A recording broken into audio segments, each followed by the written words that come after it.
Bonjour et bienvenue dans Capitaine au Capitaine, le podcast pour changer de regard sur le leadership et développer l'attitude capitaine. Une fois n'est pas coutume, je vais rompre avec ma tradition éditoriale qui consiste à vous présenter par un petit texte en rime l'épisode du jour pour m'adresser, chers auditeurs et auditrices, à vous directement. Déjà pour indiquer à ceux qui nous rejoignent sur cet épisode le pourquoi de ce podcast. Depuis tout petit, je m'intéresse à tous les sujets et toutes les disciplines qui nous permettent d'avoir une vie plus harmonieuse, plus pleine de sens, et qui nous permettent de choisir notre vie plutôt que de la subir. Alors ce podcast, il vise à vous faire bénéficier de ma curiosité personnelle et à travers des témoignages et des expertises inspirantes. Tous les mois, on explore ensemble un sujet qui nous éclaire sur comment être capitaine de nos vies. Et ce mois-ci, j'ai choisi le thème « Faire société ».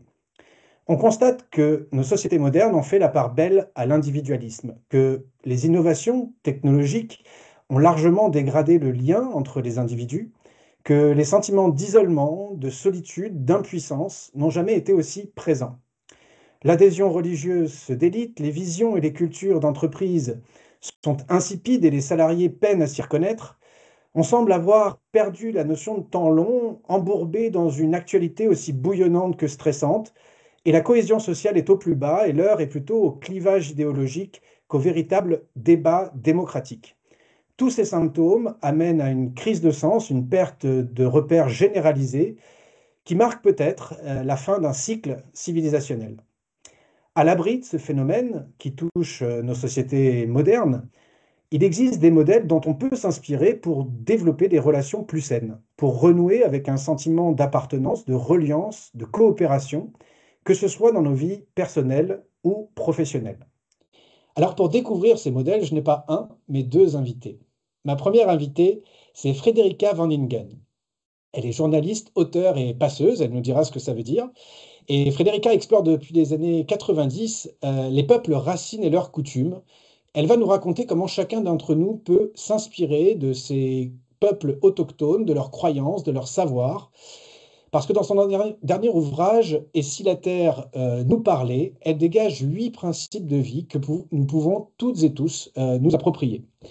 Et puis j'ai un deuxième invité, c'est Hugo Paul. Ce jeune ingénieur de 25 ans a très vite éprouvé, à la fin de ses études, un vide de sens et il s'est questionné sur le sentiment d'appartenance, sur la capacité des humains à faire tribu, qui est d'ailleurs le titre de son livre.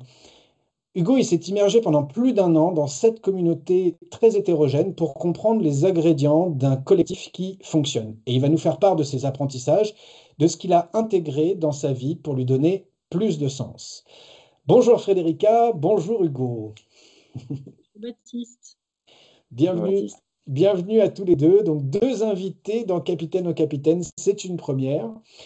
L'idée, c'est qu'on croise vos regards parce que vous êtes sur des sujets très complémentaires et vous avez des regards et des explorations qui sont différentes. Et pour qu'on inspire nos auditeurs et nos auditrices de voir comment on peut implémenter ces apprentissages que vous avez faits dans nos vies personnelles.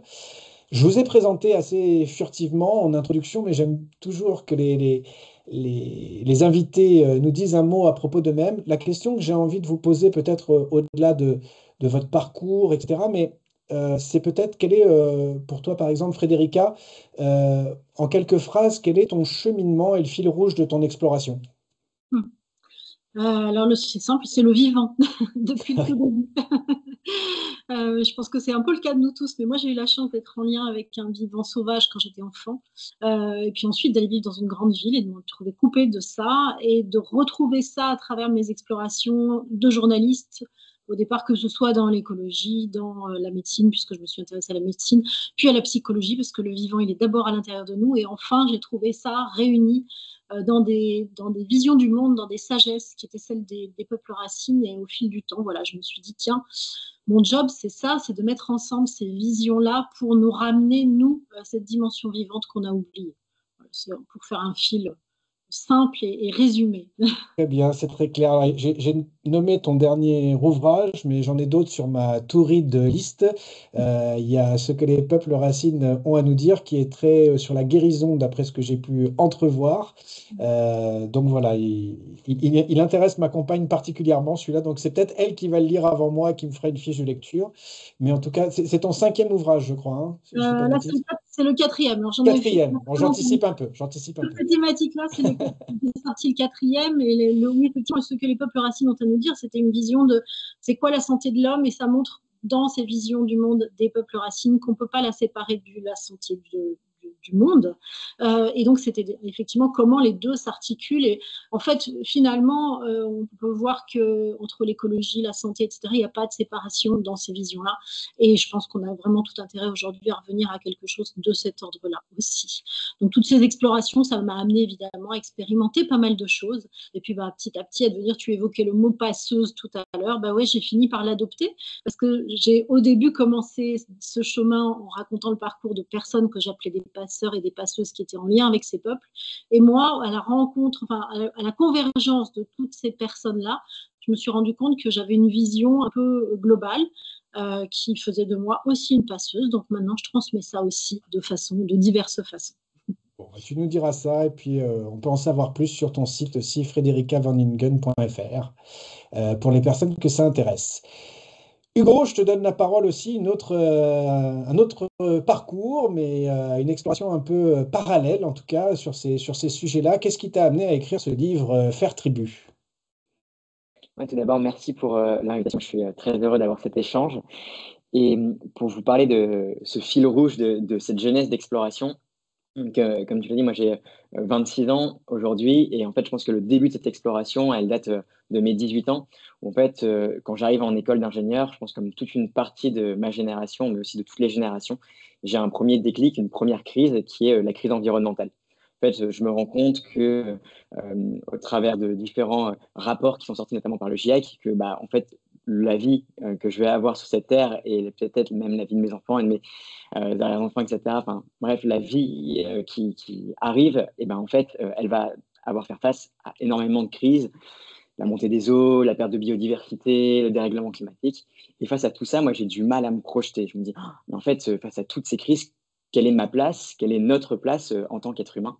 Et donc, j'ai commencé à m'engager de manière hyper diversifiée sur différents enjeux, à la fois les enjeux politiques, les enjeux académiques, les enjeux citoyens. Enfin bref, j'essayais de tous les leviers que je voyais devant moi, j'essayais de les activer comme je pouvais.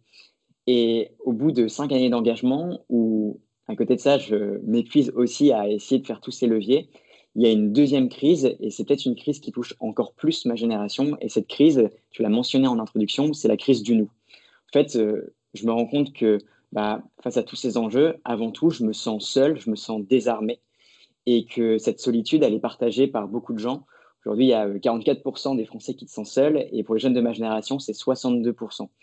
Et donc face à cette crise du nous, face à cette crise de ce manque de coopération et cette fragmentation de la société, je me suis donné une petite quête, c'est ça qui m'a redonné du sens. Et cette quête, c'était la quête du nous.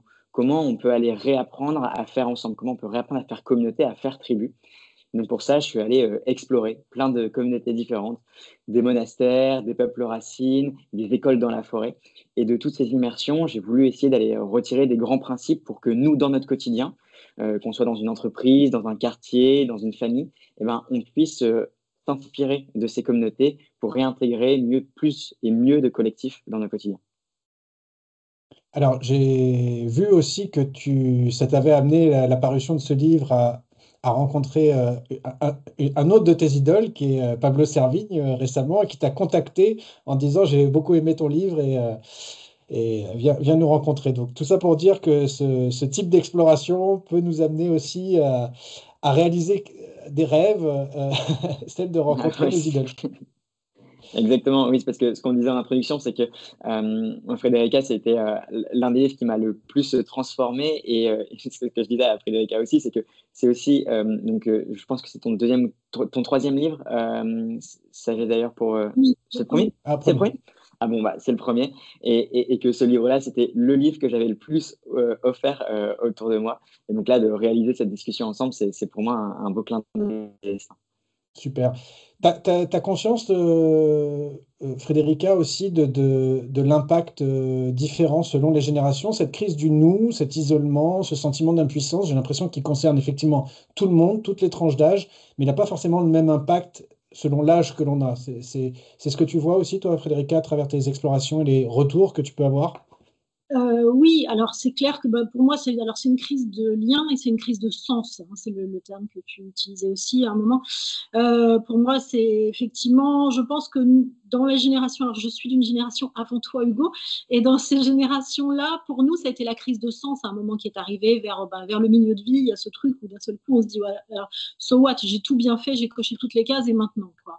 Et là, ce qui arrive pour les jeunes générations, c'est vraiment effectivement c'est beaucoup, le problème est beaucoup plus large, c'est-à-dire qu'il est visible, on voit tout aujourd'hui. Nous, on voyait pas encore tout à ce moment-là. Et donc face à ça, l'idée c'est de se dire bah ouais, maintenant comment on se met ensemble et en marche parce que c'est ça ou désespérer. Et le désespoir, en fait, voilà, je sais qu'on va parler un peu d'équilibre, je sais qu'on va parler un peu d'entropie, a priori. Pour moi, c'est ça, en fait. L'espoir, c'est la quête de l'équilibre, et l'entropie, c'est, OK, on rentre tout de suite dans le désespoir, no way, il n'y a aucune chance. Et en fait, enfin, certainement que nous, les humains, on a eu le rôle de venir déstabiliser quelque chose, mais aujourd'hui, on a justement un sens global à retrouver de notre place dans l'écosystème, et ça fait partie de ça. Et ça, c'est à travers justement un message d'espoir qu'on peut le nourrir. Et ce qui est puissant chez les peuples racines, c'est pas l'espoir pour dire youpi, demain ce sera merveilleux, c'est pas ça. La façon dont les peuples racines nourrissent l'espoir, c'est vraiment dans le ici et maintenant, et c'est dans l'être ensemble. Et c'est dans le trouver le sens de ce que je fais, peu importe le résultat, mais aujourd'hui, je suis dans une démarche qui fait sens pour moi. Et voilà, quand je me lève le matin, j'ai une envie de marcher. Et quand je vais me coucher le soir, il y a quelque chose qui a été nourri en moi et qui, voilà, c'est quelque part entretenir notre sève, notre essence, quoi. Et Ok. moi, c'est là que ça se situe aujourd'hui pour les jeunes générations. Bon, alors maintenant qu'on a fait connaissance, j'avais envie de commencer, moi, par la question la plus difficile, la plus large, mais aussi la plus essentielle, finalement. C'est si je me mets à la place de nos auditeurs, nos auditrices, quelqu'un qui serait dans cette crise de sens ou qui se sentirait isolé, impuissant aussi au bouillonnement du monde en disant, moi, petite goutte d'eau, moi, petit artisan, petit salarié, petit père ou mère de famille.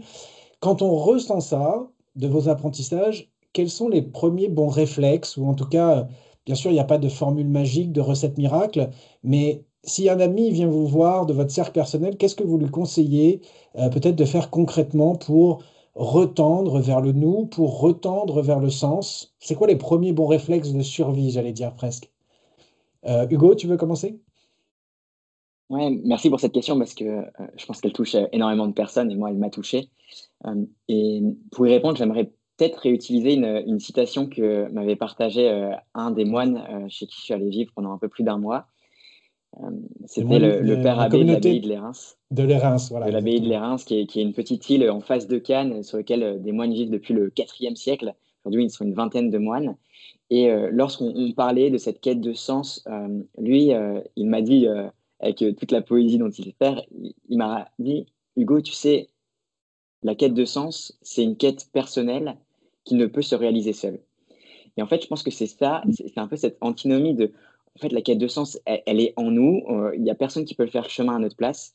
En revanche, on peut aller s'appuyer, on peut être interdépendant avec d'autres personnes pour aller nous aider, nous guider dans cette quête qui est personnelle. Et il y a notamment, moi, un aspect qui me chamboule beaucoup en ce moment, c'est à quel point l'autre, c'est le miroir de nos ombres et de nos lumières. Je pense qu'on a tous et toutes déjà vécu ça lorsque, moi, je parlais hier avec une mère de famille qui me disait à quel point, en fait, son enfance, ça lui fait voir tout ce qui est beau et belle en elle, mais aussi tout ce qui vient la travailler. Moi, en ce moment, je suis avec ma compagne aussi, et je vois bien que tout ce que, à chaque fois, ça peut venir travailler en moi. Et en fait, accepter que ce chemin-là, je peux le faire tout seul, mais que j'ai besoin de personnes à côté qui cheminent aussi et qui vont pouvoir me faire cette réverbération de mes ombres et de mes lumières, je pense que c'est un aspect qui est essentiel. Ok, donc c'est quoi? C'est d'aller être curieux, de se forcer à sortir, à se casser ses routines pour aller vers des collectifs qui s'interrogent ou de manière concrète, quelle forme ça peut prendre? De manière concrète, pour moi, il y a en effet ce côté de mouvement. Et dans ce mouvement, il y a un mouvement extérieur et un mouvement intérieur. Dans le mouvement intérieur, c'est de se dire, cette quête, en fait, pour voir dans le brouillard, parfois, il faut attendre que le brouillard se lève. Et donc, voilà, accepter, si on reprend aussi la thématique là de la mer, en fait, quand la mer elle est trop agitée, elle est trop agitée, il ne faut pas aller naviguer, il faut attendre que la mer se calme. Et donc, prendre ces temps pour soi, et on le voit, et je pense que Frédérica, tu me le diras mieux que moi, mais je sais que moi, dans toutes les communautés que j'ai vues qui marchaient, il y avait toujours des temps au sein des communautés, au sein des tribus, qui est fait pour du temps pour soi, où on peut aller voir que la mer se calme. Et ensuite, ce qui est important, c'est que ne pas être juste tout seul, mais avoir des moments justement d'échange avec les personnes, où là, on peut aller se questionner. Donc là, en effet, de manière pratico-pratique, c'est comment je peux trouver une personne, deux personnes, trois personnes en qui j'ai confiance et à qui je peux partager mes espoirs, mes doutes, mes questionnements, et aussi avoir de l'inspiration. Et enfin, le troisième point, c'est que pour se mettre en mouvement, parfois, on a de l'énergie intérieure, mais d'avoir de l'énergie de l'extérieur, ça fait du bien. Et là, il y a un concept, moi, que j'aime beaucoup, c'est le concept d'égrégore. Le concept d'égrégore, c'est un concept d'énergie collective. Et en fait, c'est un mot compliqué pour signifier quelque chose que tout le monde a déjà vécu. Un moment où on chante tous ensemble à un concert, un moment où on tape tous ensemble dans un stade. Tous ces moments-là, on a l'impression qu'on forme un grand tout, et à quel point ce grand tout, il nous reconnecte à une énergie qui est extrêmement puissante, et on sort là avec les batteries complètement chargées. Donc je pense que c'est ces trois points-là qui sont essentiels dans cette quête de sens qui est personnelle mais collective. C'est qu'on a besoin de temps pour soi, on a besoin de compagnons d'aventure, mais aussi on a besoin d'une aventure et d'une énergie collective qui vont nous aider. Merci Hugo. Frédérica, je te laisse compléter à ta manière et rebondir aussi sur ce qu'a dit Hugo. Oui, alors je rejoins Hugo sur pas mal de choses. Effectivement, l'autre miroir de soi, c'est quelque chose, quand on commence à voir le monde de cette façon-là, on a une vision élargie, plus profonde en tout cas de ce qui est là. Alors je rajouterais effectivement le temps pour soi. Moi j'aurais tendance à dire finalement pour se sentir relié au monde, la première des choses peut-être à faire, c'est de sortir du système humain qui nous déconnecte souvent. Alors je vais dire un peu le contraire d'Hugo, mais c'est pas vraiment le contraire. C'est-à-dire justement c'est prendre ce temps pour soi et sortir du système humain. Ça veut dire aller se poser au pied d'un arbre, ça veut dire aller écouter les oiseaux, ça veut dire aller se mettre dans l'écosystème, le système plus grand dans lequel nous sommes et dont nous sommes. Pour moi, il y a un espace comme ça où quand on se reconnecte au sens, par les sens, à ce vivant plus grand que nous, il peut se passer quelque chose, il se passe quelque chose si on prend le temps de se poser, de respirer, d'être en contact avec tous ces sens, de vraiment être là, lâcher un petit peu ce qui peut mouliner dans la tête. À ce moment-là, il y a un apaisement du système nerveux, hein, c'est mécanique, ça peut s'expliquer, c'est biologique. Ouais. Et cet apaisement du système nerveux, il nous remet en lien avec le monde. Il nous remet en lien avec un monde plus vaste et plus grand que juste le système humain. Et à partir de là, on peut commencer à avoir, je pense, un regard plus juste sur les choses et pas sur nos situations. Et là, à partir de là, on peut aussi commencer à se ressentir. Alors pour moi, ça fait partie des choses que j'essaye de nourrir chez les personnes qui viennent vivre certaines expériences, c'est d'aller vers ce sentiment d'appartenance à cette communauté plus grande du vivant que simplement l'être humain. C'est nourrir une forme de gratitude. Et à partir de cet espace-là en soi, on peut commencer à se reconnecter aux autres d'une façon qui est plus juste. Donc voilà, il y a ces espaces-là dont il est important de prendre soin pour pouvoir ensuite aller vers les autres et effectivement, à partir de cette énergie-là, créer quelque chose qui peut être, donc tu parlais d'égrégore, en tout cas d'une vibration commune qui peut nous permettre de commencer à penser ensemble et à fonctionner ensemble d'une façon plus harmonieuse. Je dirais le mot harmonieux très souvent parce que c'est un sujet essentiel pour les peuples. Alors, merci de me tendre la perche là-dessus parce que on parle beaucoup, vous en parlez aussi, d'équilibre. L'équilibre vie pro, vie perso, aujourd'hui, on parle beaucoup de cette notion d'équilibre. C'est vrai que le terme d'harmonie est peut-être plus adéquate selon moi parce que l'équilibre finalement il n'existe pas, ou en tout cas on peut y tendre, mais on est en déséquilibre permanent. Il y a trop de choses qui se jouent autour de nous. Même nous, si on est stable, notre environnement il bouge. Donc finalement cette quête d'équilibre, elle est selon moi aussi contre-productive. Quand on marche et qu'on est en mouvement, on est finalement en déséquilibre permanent. Donc quand on va mentionner ce mot d'équilibre tous les trois, pour les auditeurs et les auditrices, c'est plus dans ce sens d'harmonie, un peu l'équilibre que l'on fait quand on est quand on fait du vélo, par exemple, et qu'on est en mouvement, on est en déséquilibre, mais c'est le mouvement qui va nous amener cette forme d'harmonie relative. L'idée, c'est d'éviter des déséquilibres trop puissants, trop denses, trop marqués. Alors, ça passe souvent, ce mot d'équilibre tel qu'il est utilisé par des triptyques. Pour toi, Hugo, c'est le sac, avec des éléments que tu as déjà nommés dans la première partie de ta réponse.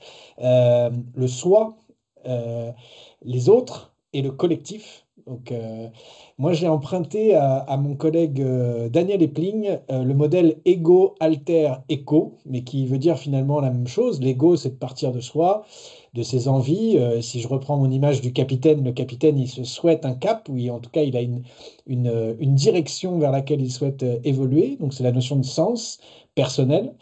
Il a besoin aussi de se recentrer parfois aussi avec son propre sens. Alter, bah, c'est la notion, effectivement, moi je crois qu'il y a aussi une crise, on parlait du crise du nous, une crise de l'altérité, du rapport à l'autre. Donc c'est comment j'entretiens des relations saines finalement avec mes environnements différents, professionnels, personnels.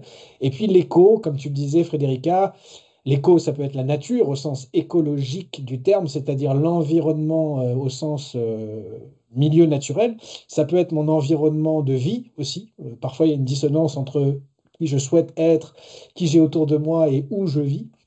Mais ça peut être mon environnement professionnel. On peut rejoindre aussi le côté un peu égrégore avec quelque chose qui nous dépasse, qu'on peut appeler Dieu, qu'on peut appeler l'univers, qu'on peut appeler comme on veut. Voilà, donc j'avais envie de vous interroger sur cette notion d'équilibre. Comment ça se cultive selon vous? On a déjà donné quelques éléments, mais voilà, comment vous le résumez? C'est le premier principe de vie de ton livre, Frédérica. Peut-être que tu veux commencer sur cette notion, notamment d'entropie dont tu parlais. Qu'est-ce que c'est que l'entropie? Oui, alors effectivement, je peux commencer. Alors, je ne vais pas te donner une définition de l'entropie telle que l'a définie la physique, mais peut-être plutôt, j'ai utilisé ce terme. En général, j'utilise le terme harmonie ou chaos, harmonie versus chaos. Et ce chaos, quelque part, ça mène à l'entropie, c'est-à-dire c'est le contraire de la vie, quoi. C'est le contraire de, voilà, de ce qui alimente la vie. Et donc l'idée, c'est que dans les visions des peuples racines, euh, la vie est en permanence en train de chercher son équilibre. Ce qui est notre cas aussi, puisque en fait, nous sommes vivants. Nous sommes la vie. Tu parlais tout à l'heure d'éco comme environnement. Pour moi, je ne parle jamais d'éco comme environnement. Je suis l'écologie. Ou je ne le suis pas. Et si je ne le suis pas, j'alimente l'entropie. Donc Tu dis d'ailleurs hein, que l'écologie, c'est une préoccupation occidentale, puisque ça veut dire prendre soin de la nature, c'est oublier qu'on fait partie de la nature, quoi. c'est ça, c'est-à-dire que prendre soin de la nature sans commencer par prendre soin de nous dans la nature et la façon dont nous sommes en lien avec la nature, ça n'a pas de sens en soi, en fait. C'est déjà, c'est séparé. Donc, quand on sépare, on commence à créer justement du chaos et du déséquilibre. Donc, l'idée, c'est ça, c'est cultiver cet équilibre qui existe à la base dans le vivant. Donc, dans les visions des peuples racines, la vie est cohérente, la vie a une forme d'harmonie en mouvement. Donc, sans arrêt, des déséquilibres qui viennent nécessiter la remise en équilibre. Et la vie, pour pouvoir continuer, cherche l'équilibre. Donc, elle tend vers l'équilibre, qu'on ne peut pas atteindre, comme tu le disais tout à l'heure, puisque si on l'atteignait, c'est qu'il n'y aurait plus rien, donc, enfin, il n'y aurait plus de mouvement, donc il n'y aurait plus de vie. On est à l'équilibre quand on est mort, donc on se souhaite d'être à l'équilibre le plus tard possible. Voilà, on peut en tout cas souhaiter que ce ne soit pas pour tout de suite. Et donc, cette question de l'équilibre, effectivement, nous, on la place toujours à l'extérieur de nous, dans nos visions modernes. Quand on parle d'équilibre écologique, on parle de l'équilibre des milieux, mais on ne parle pas de nous dans ces milieux. Or, qui a été à l'origine des déséquilibres des milieux naturels dans lesquels nous évoluons aussi, c'est nous, les humains. Et donc, où est-ce que ça commence? Ben, ça commence à l'intérieur de soi. Et ce déséquilibre, il est à l'intérieur aujourd'hui de toute notre culture occidentale, il est à l'intérieur de tout le monde, le déséquilibre, hein, y compris les peuples premiers, y compris certainement les grands sages, mais avec une conscience permanente que on doit travailler vers ce rééquilibrage tout le temps, tout le temps, tout le temps.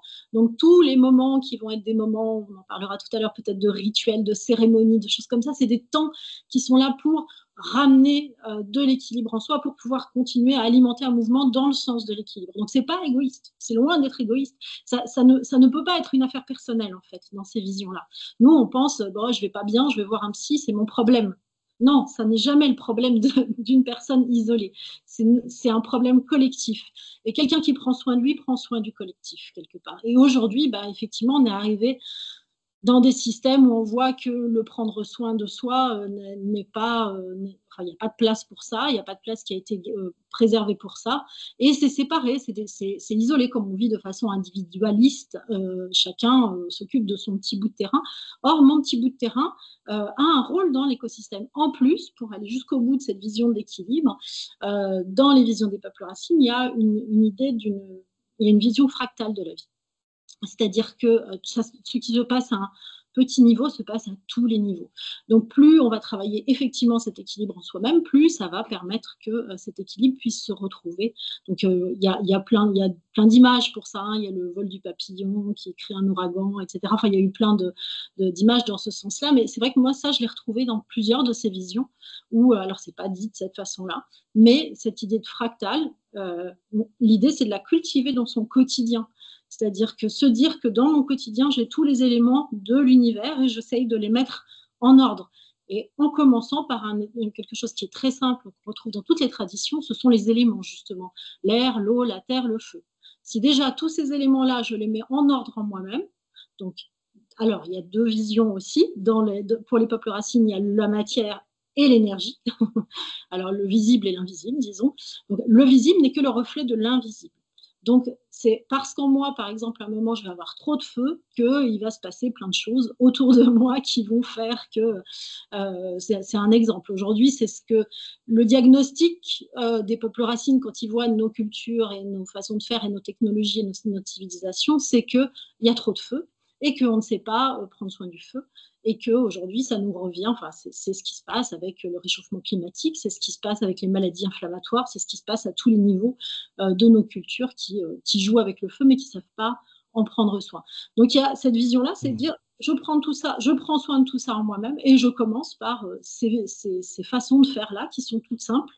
Alors, c'est intéressant parce que moi, je suis partie d'une vision de ces peuples qui aiment la nature, parce qu'ils aiment profondément la vie dans laquelle ils sont, la terre sur laquelle ils vivent, ils l'aiment profondément. Et ça fait partie de l'équilibre, justement, de mettre des liens affectifs dans nos liens à la terre. Et en fait, j'en suis revenue à réaliser que, bah oui, mais d'abord, peut-être prendre soin de sa petite terre à soi, qui est donc soi. Alors, c'est pas du tout égoïste, au contraire, mais c'est parce que je vais commencer à pouvoir avoir une harmonie en moi-même que ça va pouvoir se développer autour de moi. Donc voilà, okay. Une des visions de l'équilibre. Après, il y a l'équilibre féminin-masculin, je ne rentrerai pas là-dedans, mais pour eux, c'est la base de tout, avant même les éléments. J'y reviendrai probablement un moment plus tard, dans mon chemin personnel. Mais voilà, c'est une vision globale de l'équilibre. J'en retiens de ce que tu dis donc par rapport à cette notion d'homéostasie, on n'a pas nommé le mot, mais c'est ça un petit peu, hein, de faire attention à ces déséquilibres. Regarder, peut-être être attentif aux signaux faibles dans nos existences, dans nos propres déséquilibres à nous. Tu le nommes, hein, de faire attention aux signaux alarmants un petit peu dans nos vies. Peut-être je retiens aussi cet effet de comparaison entre les déséquilibres de la société en général ou de l'humanité telle qu'on l'aperçoit actuellement et essayer d'agir pour rétablir cet équilibre à notre niveau individuel, même si on n'est qu'une petite goutte d'eau dans l'océan. L'océan n'est fait que de gouttes d'eau. Voilà, c'est les deux notions que je retiens. Hugo, je t'ai vu réagir, sourire, prendre des notes. Je sens que tu as envie de réagir sur ce que disait Frédérica. Ouais, parce que je partage complètement ce qu'a dit Frédérica, donc merci pour ça. Et cette notion de fractal, je le partage complètement, et notamment j'aimerais faire un zoom sur le collectif. Parce qu'en effet, bon, on a dit le monde est fractal, et donc l'une des plus petites entités, si on prend en tant qu'individu, bon, c'est l'humain, même si dedans on est aussi fractal de cellules, etc., et de vie. Mais si on prend à l'échelle d'un groupe, en effet, dans ce côté fractal, il y a ce fait que tout collectif est aussi fractal, parce que comme le monde est fractal. Et ce qu'on se rend compte, c'est qu'en fait, si on prend un groupe de 100 personnes, dedans, il y aura toujours des sous-groupes de 50 personnes, des sous-groupes de 20 personnes, et ainsi de suite, jusqu'à l'élément le plus petit, qui est celui de l'individu. Et ce qu'on se rend compte aussi, ce qui va exactement dans ton sens, c'est qu'aujourd'hui, les collectifs qui fonctionnent, qui ont de la cohésion, sont les collectifs qui ont des sous-groupes qui ont de la cohésion, qui ont au sein de ces sous-groupes des binômes ou des trinômes qui ont de la cohésion, et ce sont aussi des binômes et des trinômes dans lesquels les personnes se sentent bien individuellement. Et donc, ça nous dit quoi? Ça nous dit que, bien sûr, à l'échelle de l'individu, on doit réussir à prendre soin de soi, parce que c'est qu'en prenant soin de soi qu'on peut prendre soin du collectif. Mais ça nous dit aussi, si on renverse un peu cette image, que lorsqu'on anime un collectif, notre rôle, bien sûr, c'est de un peu jouer parfois le chef d'orchestre et de veiller à ce que chaque personne puisse être bien en lien et vers ce cap commun dont tu partages dans ton introduction. En revanche, ça nous dit aussi que dans notre équipage, on a besoin d'avoir différents sous-groupes et que chacun de ces sous-groupes, ils doivent être animés. On doit prendre soin, on doit laisser de l'espace à ces sous-groupes pour que eux aussi puissent s'animer. Et puis, entre ces sous-groupes, ça nous dit aussi qu'on doit créer du lien entre eux. Comme à l'échelle de l'individu, on doit créer des liens entre les individus, on doit aussi créer des liens entre les différents sous-groupes. Donc, un équipage de 100 personnes, c'est certes un équipage de 100 personnes, mais c'est aussi et surtout des sous-équipages de 50 personnes et des sous-équipages de 20 personnes qui prennent du temps pour eux et qui ensuite prennent du temps entre eux afin de créer encore cette notion de collectif. Et là, on rentre encore dans l'homéostasie, si on reprend ce terme-là, c'est qu'il y a toujours un dialogue entre le je et le nous, entre les sous-communautés et la communauté globale. Et ça, en fait, c'est à chaque fois une recherche d'harmonie qui est constante. Parfois, on va être plus dans le collectif, parfois plus dans l'individu, parfois plus dans la sous-équipe. Et c'est normal, et c'est comment on fait naviguer tout ça. Ouais. Ouais, ça fait écho pour moi dans ce que tu dis. Je me dis que si on se place à l'échelle de l'individu qui, tu vois, qui veut avoir un impact, souvent on se dit oui, j'ai pas de manière de contribuer aux choses, mais finalement, avant de changer le monde et sa planète, c'est changer notre monde intérieur. Donc, agir sur soi, hein. Ma définition du leadership, c'est agir sur soi avec et pour les autres. Euh, et c'est aussi, pour reprendre ton mot de tribu, les tribus, elles sont partout. Les tribus, c'est mes collègues de boulot, c'est sous-ensemble. La tribu, c'est ma famille, c'est mes relations amicales. C'est sur tout ça qu'on peut agir aussi. En premier lieu, on n'a pas forcément à avoir, pour contribuer, on n'a pas forcément besoin d'avoir une ambition démesurée ou de bosser pour une ONG. Mais déjà, trouver cet équilibre-là dans nos sous-ensembles personnels, c'est déjà une grande manière d'agir sur le monde, quoi.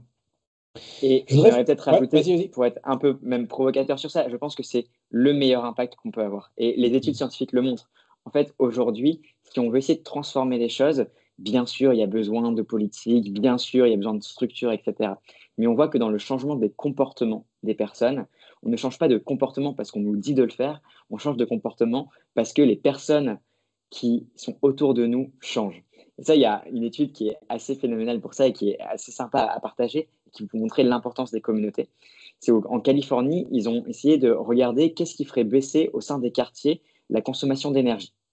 Et ils ont pris 3 exemples. Un premier quartier dans lequel ils ont donné les informations techniques pour baisser la consommation d'énergie, et à côté, ils leur ont donné toutes les indications écologiques pour leur montrer à quel point le fait de baisser sa consommation d'énergie, ça allait avoir un impact positif sur la planète. Premier quartier. Deuxième quartier, ils ont donné les mêmes infos techniques et à côté, ils leur ont donné les indications économiques. À quel point baisser sa consommation d'énergie, ils allaient gagner de l'argent. Donc là, on est plutôt sur le bénéfice individuel. Et le dernier quartier, ils ont donné pareil le côté technique et à côté de ça, ils leur ont donné ni les infos écologiques ni les infos monétaires. Par contre, ils leur ont donné les infos des autres quartiers, à quel point ils baissaient, enfin, au sein du même quartier, à quel point les maisons baissaient leur consommation d'énergie. Eh bien, parmi les 3 exemples, à votre avis, qui a eu la baisse de consommation d'énergie? Eh bien, c'est uniquement le 3e. Les autres, il n'y a eu pas une baisse significative. Et donc, ça montre qu'en fait, on change et on est en capacité d'aller se transformer si on sait que les gens autour de nous se transforment aussi. Et donc, c'est là où on peut peut-être déjà avoir le plus d'impact. Moi, je suis très. Ça va faire le lien, ce que tu dis, avec la notion d'intelligence collective et peut-être aussi des gouvernances, mais je suis assez marqué par les différentes expériences que j'ai eues professionnelles. chaque fois qu'on invite les gens qu'on crée des expériences un petit peu collectives, il y a une certaine frilosité. C'est notamment vrai chez les plus jeunes, Hugo. On a peur d'aller vers l'autre. Il y a cette peur de dire, ah, je vais rencontrer des gens qui sont pas comme moi, etc. Comment je vais me sentir dans ce collectif? Donc il y a à la fois une sorte de résistance. Ouais, de frein, de peur presque d'aller vers l'autre. J'ai lu que même aussi les jeunes avaient peur d'être au téléphone parfois, parce que c'est un lien dont ils ont moins l'habitude d'être en rapport direct, en rapport live avec un interlocuteur. Donc voilà, on le vit à certains degrés. Et paradoxalement, c'est quand on est dans ces situations-là que les gens repartent avec le boost d'énergie. C'est le remède ultime que je connaisse à ce sentiment d'isolement.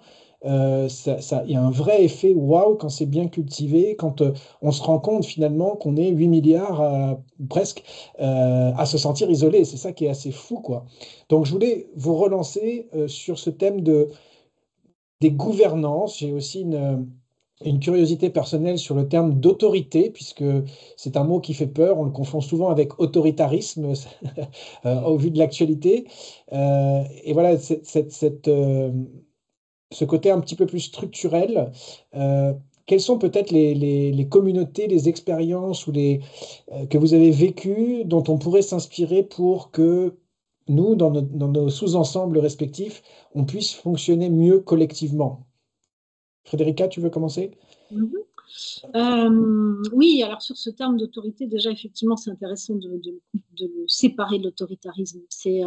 Alors pour moi, ce que j'en vois et ce que j'en comprends, la question, c'est plus de faire autorité que d'être autoritaire. C'est Bah, vraiment. j'ai retenu, moi, de ton livre, c'est très intéressant parce que tu dis, dans les peuples racines, le chef, Oui, c'est souvent le chaman, c'est souvent celui qui prend soin d'eux. voilà. Alors, Donc être... ouais, Ouais. pas toujours le chaman. Parfois, il y a et le chef et le chaman, mais en tout cas, c'est intéressant de voir que la traduction, par exemple, du mot Lakota pour chef, c'est celui qui prend soin, en fait. C'est vraiment prendre soin d'eux. Donc l'idée, c'est le caretaker. Et l'idée, elle est souvent là. C'est en fait, on voit dans ces peuples-là que toutes les études anthropologiques qui ont été faites, c'est souvent, ce sont des gens sont d'abord des gens d'expérience, qui sont nommés, on va dire, comme alors, je vais le traduire par guide plutôt que chef, parce que l'idée, c'est d'orienter son peuple pour savoir où on va, où est-ce qu'on va amener le troupeau la saison suivante, où est-ce qu'on va aller poser les tipis quand c'était comme ça traditionnellement en Amérique du Nord. Mais voilà, l'idée, c'est effectivement d'avoir des gens qui soient en capacité de mener le groupe. Et il y a la plupart, enfin en tout cas beaucoup des peuples auxquels je me suis intéressée sont des peuples sans chef en fait. Il n'y a pas de fonction de chef-chef comme chez nous avec un autoritarisme. Mais par contre, ce sont effectivement des gens qui font autorité.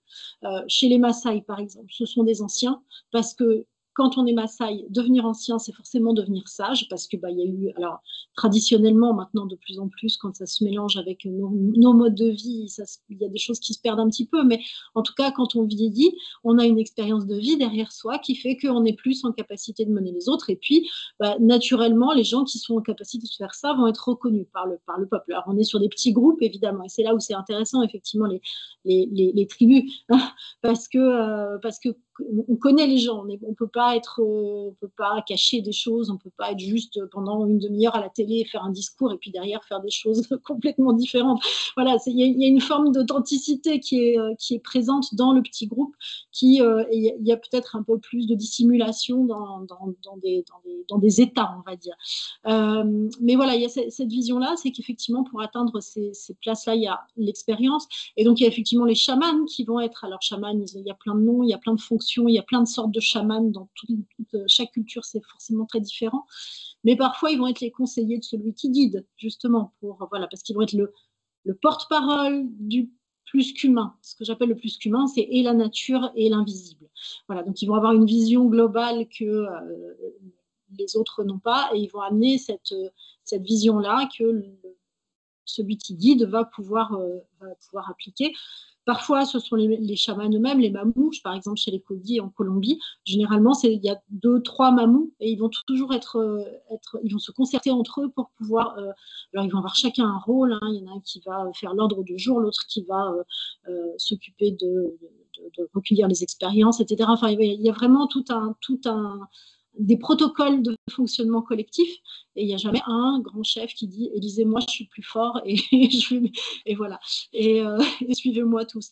Il y a quelque chose, enfin c'est différent. Voilà, il y a vraiment cette notion d'expérience et de reconnaissance. Et c'était intéressant parce que il y avait Pierre Clastre qui s'était beaucoup intéressé notamment des peuples d'Amérique du Sud et qui disait que dans sa vision, il disait le pouvoir chez ces peuples-là, c'est inversé, c'est-à-dire que le chef est redevable au peuple.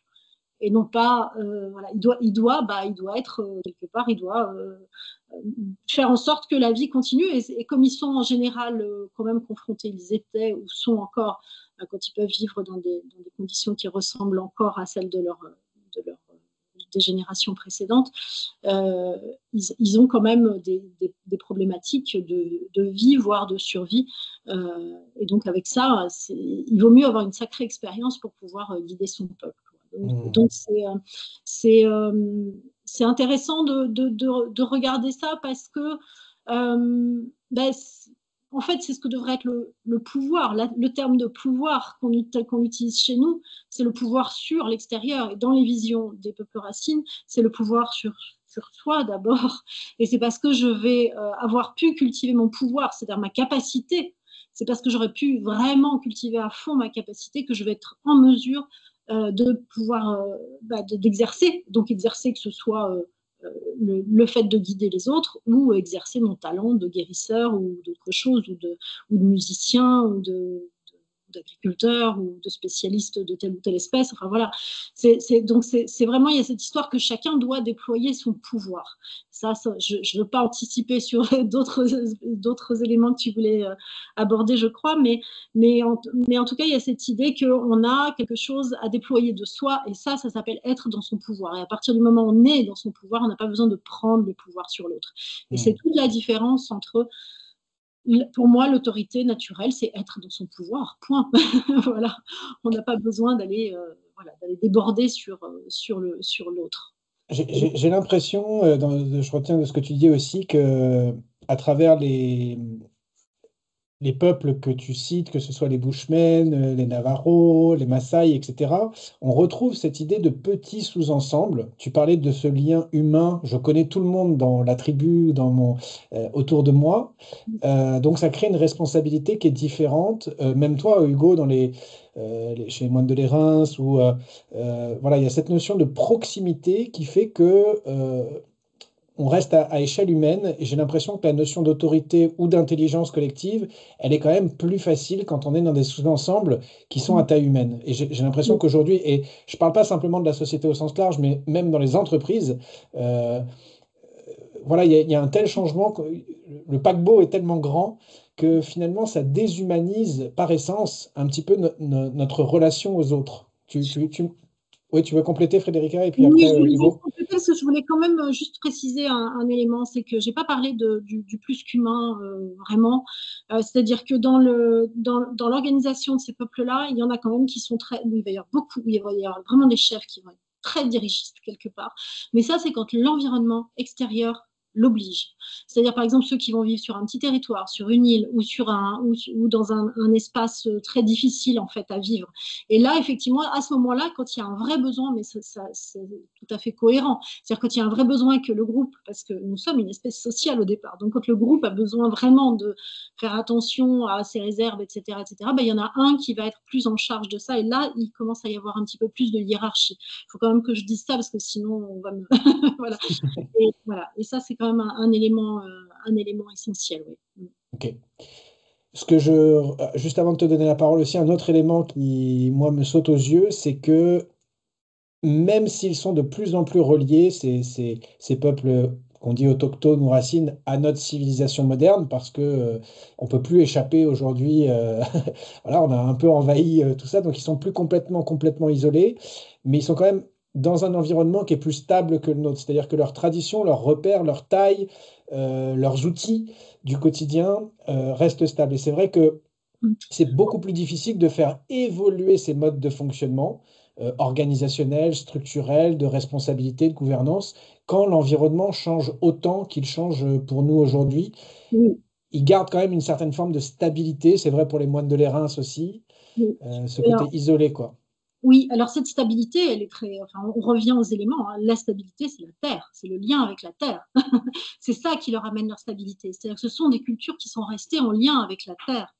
Et elles sont entièrement construites sur des histoires qui relient les humains à la terre sur laquelle ils vivent.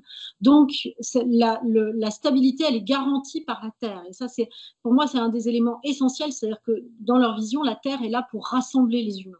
Alors que dans la vision coupée, non continuum, qui a vraiment voulu, enfin, qui a vraiment voulu se séparer de la terre, qui est la nôtre, philosophiquement, culturellement, eh bien, on est séparés. Et à partir du moment où on se sépare, on devient propriétaire, on s'empare de la terre, et là, on commence à se diviser. Mm. Ça, c'est deux visions qui sont complètement opposées. Et là, alors là, pour moi, c'est un des enjeux du monde actuel, c'est de revenir à une vision d'appartenance à la terre et non pas de propriété de la terre. C'est de se revoir comme des habitants des territoires. C'est de transformer la propriété en quelque chose comme ce que moi je nomme la territorialité. Ça, pour moi, il y a vraiment quelque chose de nouveau à réinventer à cet endroit-là, c'est que personne n'est propriétaire de la terre, aucun être n'est propriétaire de la terre, parce que même celui qui a un énorme domaine, il finira 6 pieds sous terre.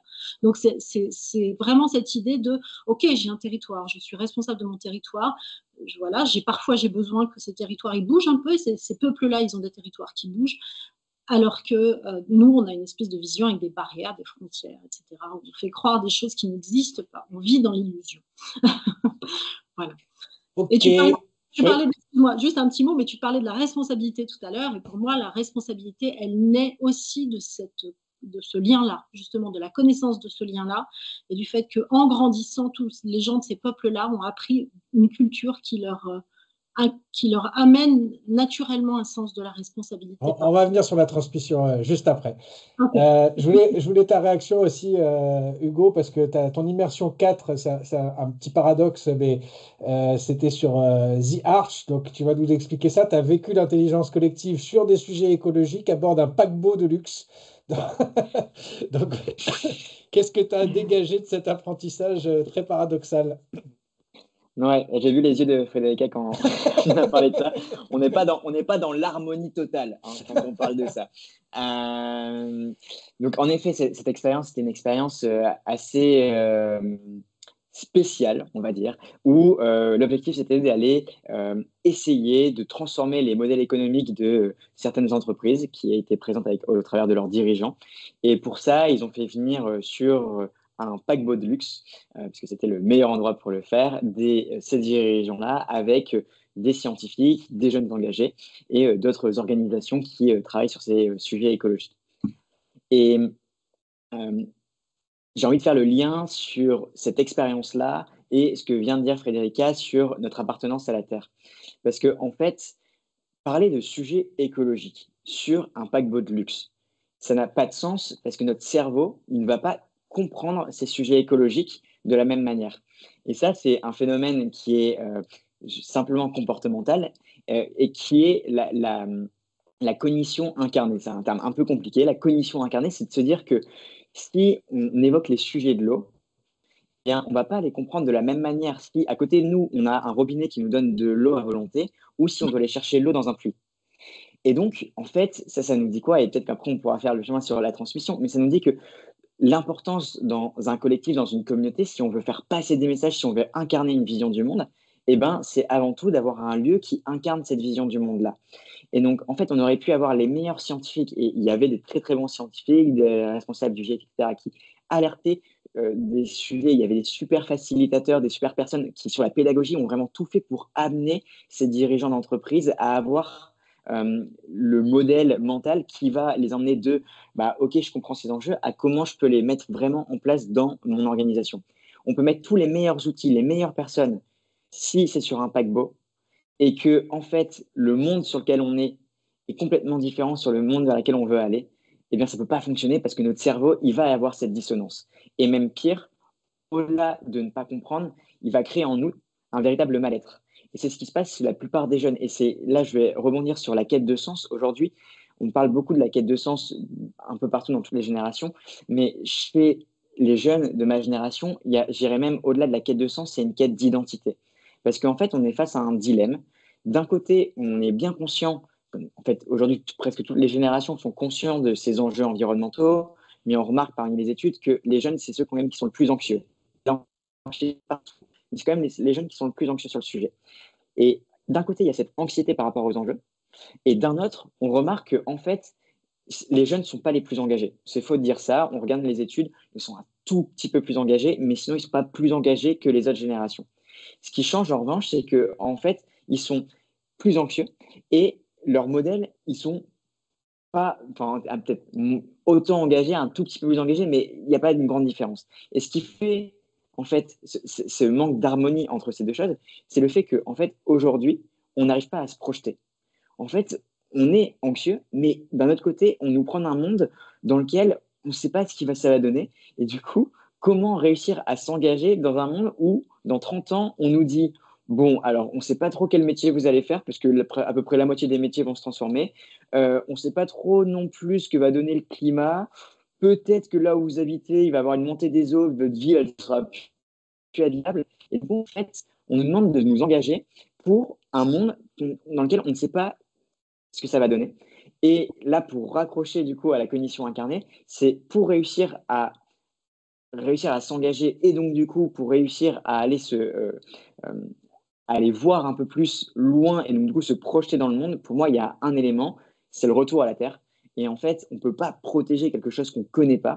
Et donc, c'est pour ça que ce que tu partageais, Frédéric, sur la connaissance et sur cette notion de vraiment se sentir appartenir à la Terre, c'est pour moi un point qui est fondamental. Et donc, cette grande boucle pour dire que, en fait, si on veut réussir à transformer les choses là sur les sujets, notamment écologiques, on peut le faire.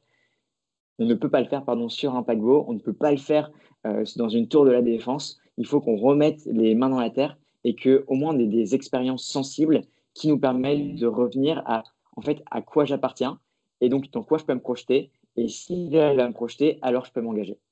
Alors, je vais me faire le poil à gratter un instant parce que comment vous expliquez de votre point de vue ce qui est en train de se passer, c'est-à-dire que là on parlait d'intelligence collective, de crise du...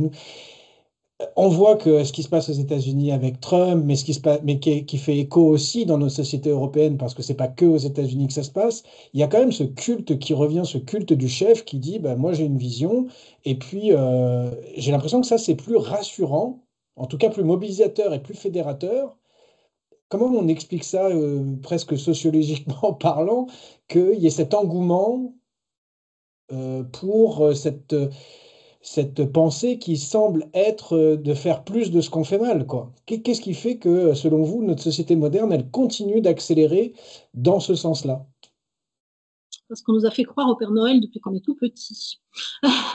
je, Vraiment, je pense qu'on nous a fait croire que le modèle était dans un être humain qui allait venir nous sauver.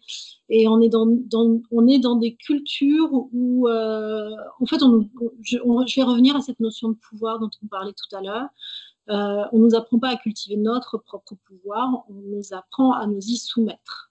Et donc, comme on a appris depuis tout petit à se soumettre au pouvoir ou alors à y accéder, l'un ou l'autre, comme ce sont les deux seules alternatives possibles dans notre façon de fonctionner, on a soit c'est moi qui vais réussir ma vie et je vais devenir complètement indépendant, je ne vais dépendre de personne, illusion, et soit je vais être soumis et donc je vais chercher le modèle parfait qui va le mieux incarner ce à quoi je crois, ce en quoi je rêve. C'est vraiment des schémas hyper basiques. Pourquoi je dis ça avec autant d'assurance? C'est parce que justement, en m'intéressant à la vision des peuples racines et à la façon dont ils élèvent les enfants, mais je vais Si, empiéter si, sur vas-y, vas-y. sur leur façon de transmettre, justement, la première des choses qui va être travaillée, ça va être de savoir qui je suis. J'évoquais tout à l'heure cette idée, donc tout ce qui, enfin, quand on arrive dans la vie, dans la vision des peuples racines qui étudie le vivant, qui observe le vivant, on observe le vivant et un écosystème, on voit que toute chose qui est là a une place, a une raison d'être. Donc, cette vision-là, elle a été transposée dans les sagesses des peuples racines. Alors, certains parlent des instructions originelles qui ont une origine mystérieuse, etc., etc. Mais en tout cas, ils se racontent de génération en génération depuis la nuit des temps que tout ce qui existe a une place et que un oiseau a une place particulière et le même celui d'à côté de la même espèce va avoir une autre place. Et nous, c'est pareil, nous les humains. Donc, on arrive tous avec une place dans l'écosystème, donc une raison d'être dans l'écosystème, et avec en plus un don particulier, un talent particulier que nous avons, une capacité particulière que nous avons à déployer.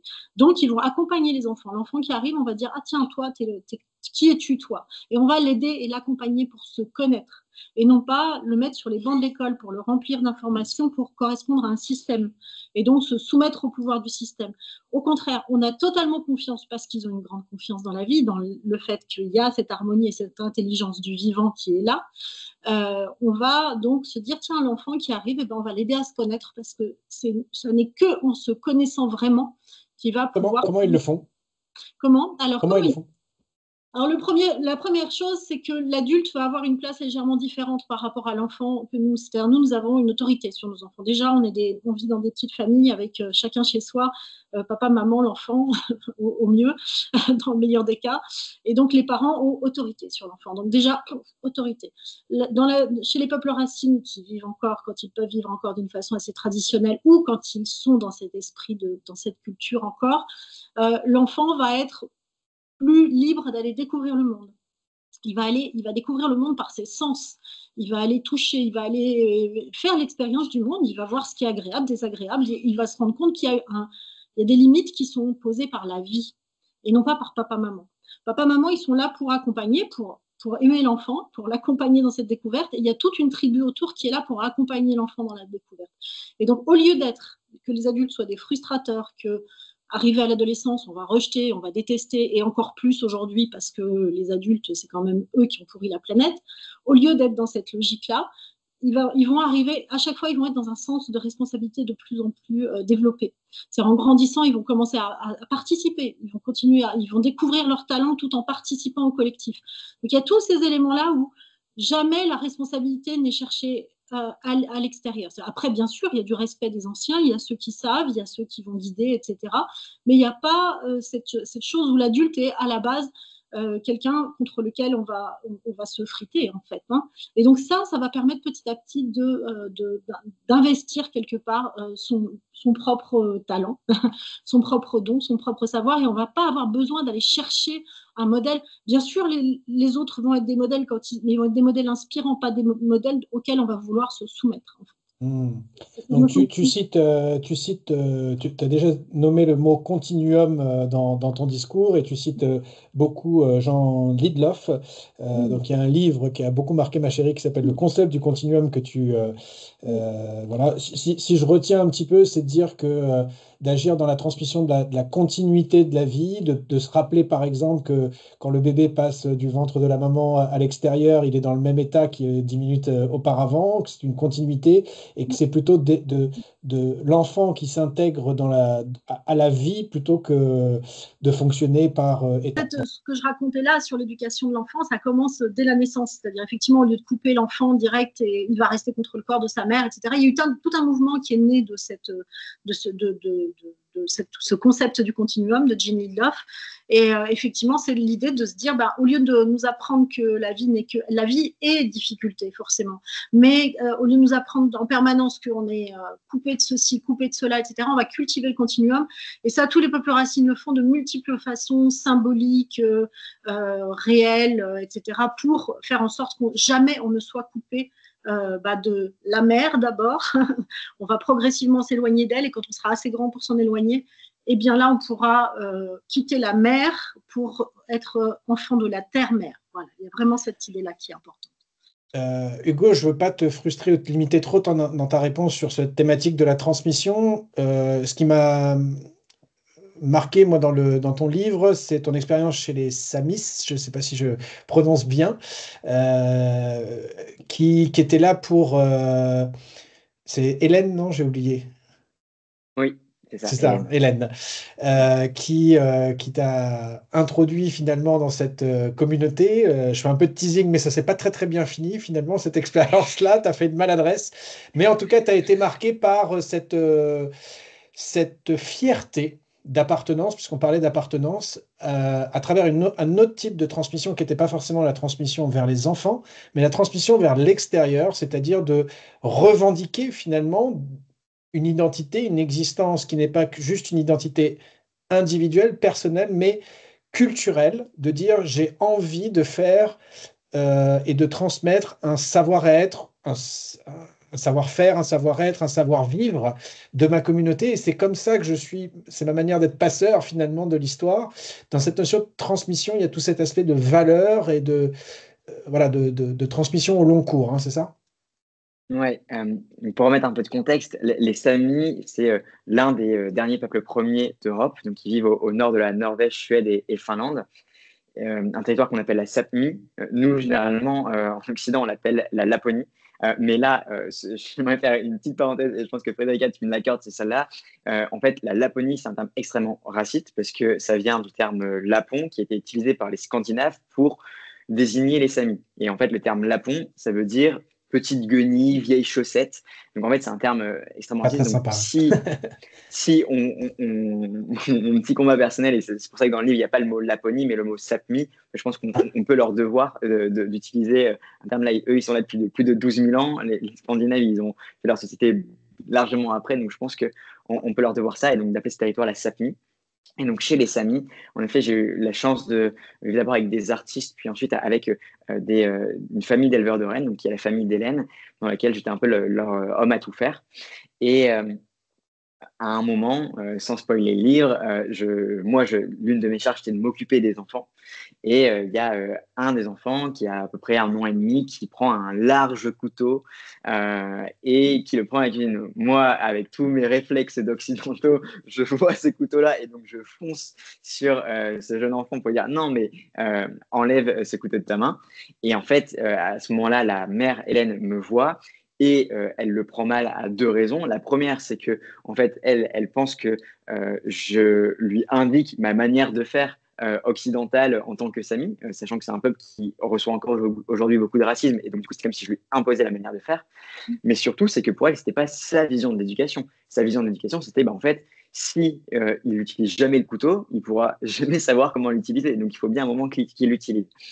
Et donc, après cet incident-là, malheureusement, le ton est monté plutôt de son côté. Et en fait, ce que je faisais en tant qu'occidental quand je m'occupais des enfants, et on sait que c'est un espace extrêmement privilégié qui fait ressortir beaucoup de choses, bah, en fait, moi, comme je ne connaissais pas assez bien la culture et pas assez bien leur code, chaque fois que je faisais une chose et que je prenais une initiative, ça renvoyait tout ce racisme que pouvait subir ce peuple-là. Et donc, bah, le lendemain, elle me demandait de partir. Et donc, du coup, à 4 heures du matin, j'étais dans la toundra à essayer de trouver un bus pour partir de cette communauté. Et bon, voilà, j'explique cette histoire-là avec vraiment aucun ressentiment, puisque déjà, ils m'ont accueilli pendant plusieurs semaines et c'était génial d'avoir cette notion d'accueil. Moi aussi, j'étais pas certainement assez outillé pour vivre pleinement cette immersion et ne pas leur causer trop de voilà, difficultés et aussi de répercussions sur leur modèle culturel.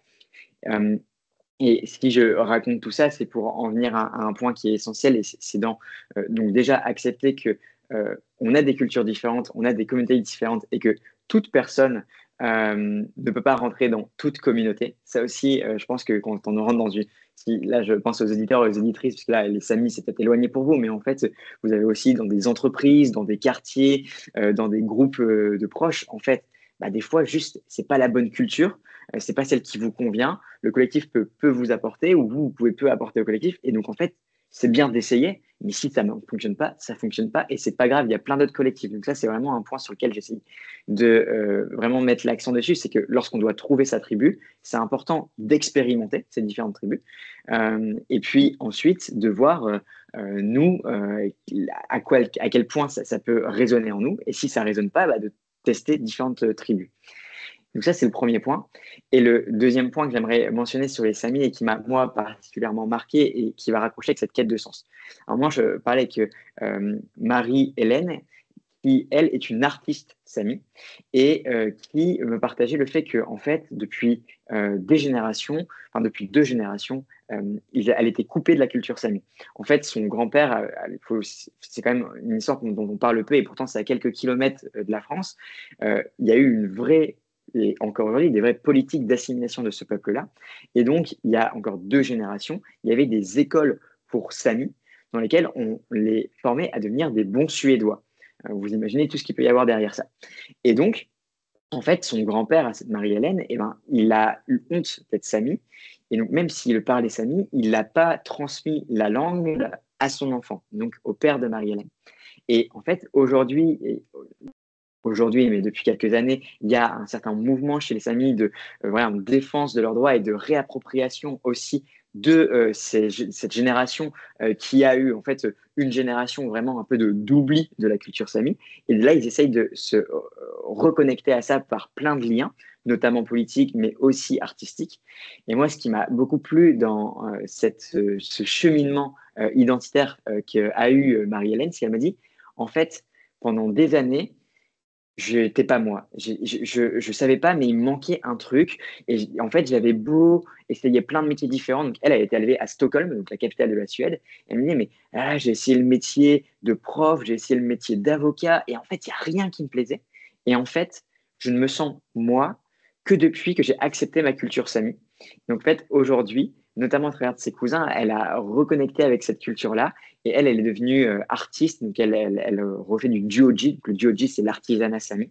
Et elle m'a dit, c'est qu'à partir du moment où j'ai reconnecté avec la culture sami, notamment au travers du Jyotji, en mettant les mains, donc là, on retrouve ce truc d'appropriation, d'appartenance à la terre, mais là, eux, ils le font à travers des éléments, qui est, je pense, peut-être le trait d'union entre voilà, le sol et nous. Et voilà, il y a parfois les éléments. Donc, au travers de ce Jyotji-là, elle a reconnecté à cette culture sami et de se dire qu'en fait, parfois, cette crise de sens, c'est aussi une crise identitaire et que de se reconnecter à son identité, à son histoire. Donc là, je reconnecte avec Frédérica à ce que tu disais. En fait, voilà, avoir des histoires de millénaires ou de centenaires, bah, ça nous aide à nous reconnecter à qui on est. Et donc, je pense que pour être, voilà, si j'essaye de m'immerger dans le quotidien de chacun des auditeurs et des auditrices, c'est de se dire, mais comment je peux reconnecter à mon histoire? Moi, je sais, par exemple, si je parle de mon histoire personnelle, bah, aujourd'hui, j'ai un projet, c'est de participer à écrire l'autobiographie de ma grand-mère. Parce qu'en fait, moi, j'ai perdu mon grand-père récemment, et en fait, je me rends compte qu'il y a plein de questions que j'aurais aimé lui poser et qui font partie de mon histoire, et que voilà, je pense que des fois, on parle Ça, c'est plus un de vrai. l'histoire de Ouais. quelqu'un quand il est mort que quand il est vivant. Et du coup, je me dis, ah, mais en fait, c'est pour ça, ah, mais c'est pour ça, ah, mais c'est pour ça. Et du coup, en fait, j'ai envie de profiter que aujourd'hui, même si j'ai pas cette proximité géographique avec ma grand-mère, bah, qu'on puisse trouver un lien pour me reconnecter à mon histoire et ainsi mieux savoir qui je suis pour mieux savoir où je veux aller. Et ça, je pense que ça peut être vrai, pardon, dans son histoire personnelle, mais aussi dans une histoire collective. Donc, que ce soit dans un quartier, que ce soit dans une famille, que ce soit dans une entreprise, on a besoin de se reconnecter avec son histoire. Il y a un proverbe africain qui dit quand tu ne sais plus où tu vas, regarde d'où tu viens. Et je crois que c'est assez vrai. On peut le faire à titre individuel, pas forcément vers des générations ou une communauté, mais aussi simplement de se poser la question, identitairement parlant, quels sont les 5 faits marquants qui font que je suis qui je suis aujourd'hui. C'est un moyen aussi intéressant voilà, de se reconnecter à qui on est et à son chemin de vie. Euh, je vois le temps qui défile, je suis hyper frustré parce que je peux vous tenir encore 3 heures, mais on va essayer de faire court. Il y a un autre truc qui m'a vachement marqué, puisqu'on parle de croyance aussi dans ton livre, Frédérica.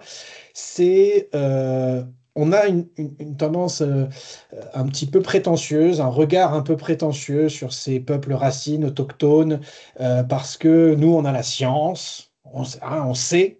Et eux, ils ont des croyances qui sont parfois spirituelles, qui nous paraissent complètement démodées. Ils ont peur, ils disent que c'est les dieux qui sont en colère quand il y a de l'orage, etc. Et ce que j'ai appris, il y a plein, j'ai relevé un exemple, mais il y en a plein dans ton livre, où tu dis que finalement, les aborigènes, je crois que c'est les Bushmen en Australie, les aborigènes en Australie, avaient une croyance, par exemple, qui était le fait de dire que les faucons mettaient le feu à la forêt, ce qui peut nous paraître, nous, complètement ubuesque un petit peu. Et les chercheurs australiens n'arrivant pas à expliquer certains départs de feu se sont intéressés aux croyances des Bushmen et se sont aperçus, par observation, qu'effectivement, c'était une technique de chasse. Donc, les croyances des peuples racines peuvent venir compléter nos sciences, et c'est la première fois qu'une étude scientifique mentionne que c'est une découverte aborigène. Oui, il y a beaucoup d'exemples, il y a beaucoup d'histoires comme ça, effectivement. Et moi, j'ai eu besoin d'en mettre quelques-unes comme ça au début du livre, histoire de dire, vous voyez, toutes ces choses dont on croit que ce sont des croyances, parce que la science aussi est une croyance vue d'un certain point de vue. Donc, tout est Bien croyance, sûr. ou que des systèmes de croyances. Je pense, pardon de t'interrompre, mais je pense que ça peut faire partie, c'est une opinion personnelle, hein, bien sûr, mais que je ne rejette pas du tout la science, c'est pas mon propos, mais que la sacralisation de la science comme étant une vérité absolue, la science par définition, elle a raison jusqu'à ce qu'elle ait tort. C'est Et que un regard sur le monde, c'est un mode, exactement. une vision du monde. La science est une vision du monde. Ça C'est peut cette faire partie de nos faiblesses occidentales. mais effectivement, et d'ailleurs, j'en parle aussi dans le bouquin. Aujourd'hui, il y a des millions de dollars, alors je ne sais pas ce qu'il en est avec Trump, mais qui sont mis sur la recherche autochtone, en fait, avec ce qu'on appelle les traditional knowledges, où on va justement faire travailler ensemble et embaucher des autochtones pour faire avancer la recherche, parce qu'on se rend compte qu'il y a énormément de données qu'ils ont, eux, et de terrain, et dans leurs mythes, et dans leurs histoires, parce qu'en fait, nous, on parle de croyances, on parle de légendes, de trucs comme ça. Mais il faut savoir que toute la mythologie, toutes les légendes, toutes les histoires de ces peuples-là sont des systèmes de connaissances. Donc, à partir du moment où on commence à les regarder comme des systèmes de connaissances du fonctionnement de l'être humain, donc de l'intériorité de l'être humain, système de connaissances de la vie, de ce qui les entoure, de l'écologie, système de connaissances. Au-delà de ça, puisqu'on leur a montré, à certains, on leur a montré des étoiles qui sont invisibles à l'œil nu, et ils les reconnaissent et ils les décrivent. Absolument, les Codis ont eu notamment une histoire comme ça dans un laboratoire à Londres où effectivement ils avaient connaissance d'étoiles qu'on leur montrait sur une image de Hubble. Ils n'avaient pas eu besoin de Hubble pour les voir. Donc c'est là où, je pense qu'on a une certaine humilité à remettre, à essayer de retrouver par rapport à ces systèmes de connaissances, à ces modes d'accès au savoir que ont ces peuples-là. Parce que je soupçonne qu'on n'a pas idée de la profondeur de leur savoir aujourd'hui. Donc, c'est histoire de remettre un petit peu les choses en place.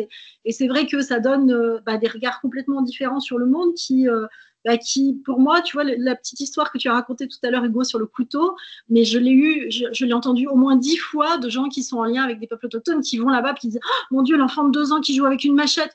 Mais sauf que empêcher un enfant de 2 ans de jouer avec une machette, c'est comprendre qu'on est déjà en train de modifier son rapport au monde. Donc, on coupe son continuum. Donc, justement, bien sûr, on va l'informer des dangers, bien sûr, on va lui dire, voilà, mais on va le laisser faire.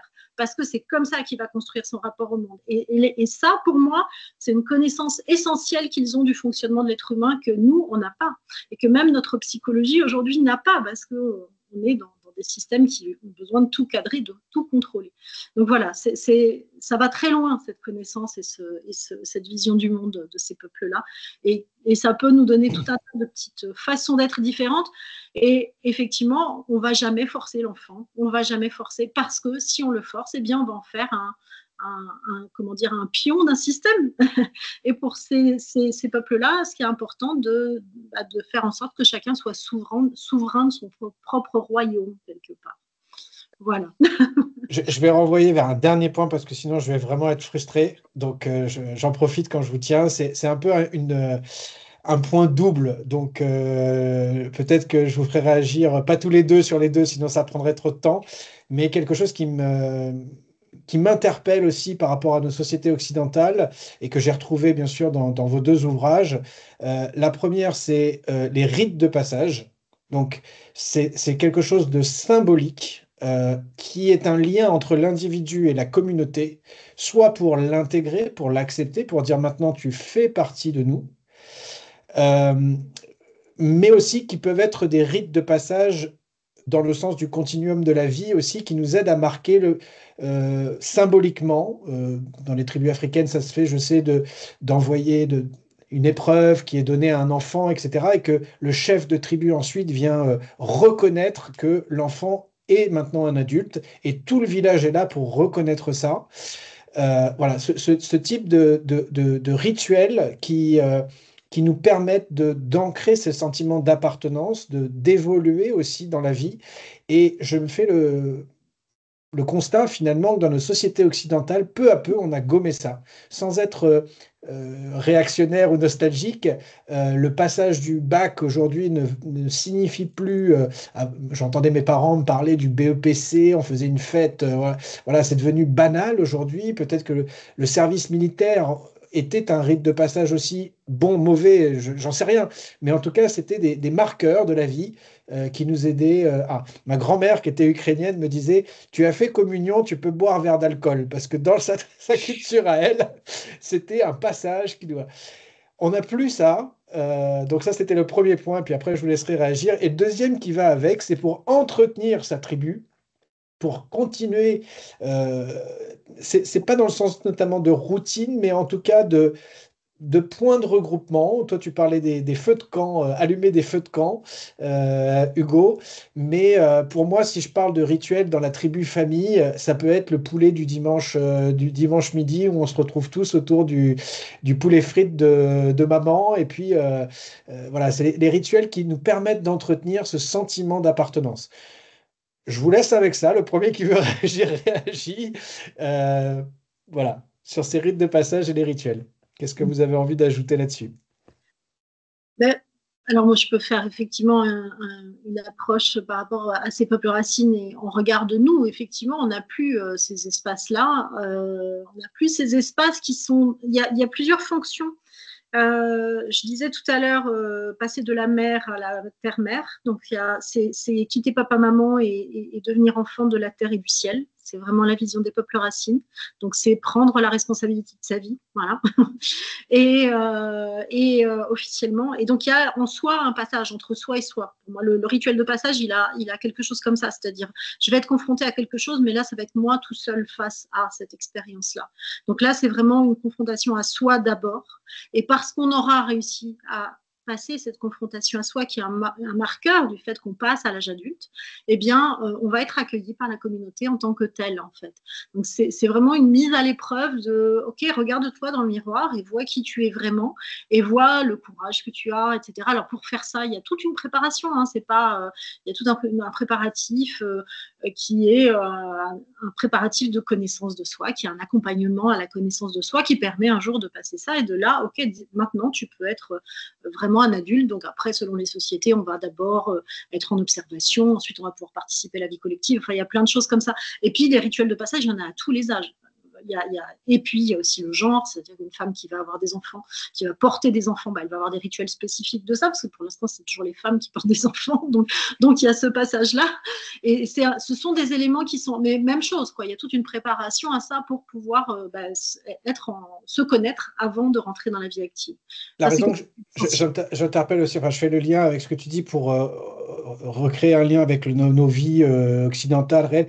Je me souviens de rentrer dans une entreprise et après un assez long processus de formation, mon formateur attitré m'a remis mes cartes de visite devant l'ensemble des encadrants, des dirigeants finalement de la boîte et ce côté symbolique. C'est ça aussi qui permet cette loyauté ou ce sentiment d'appartenance qu'on n'a plus dans les entreprises notamment. Donc, ça passe aussi par des petites choses, des petites attentions.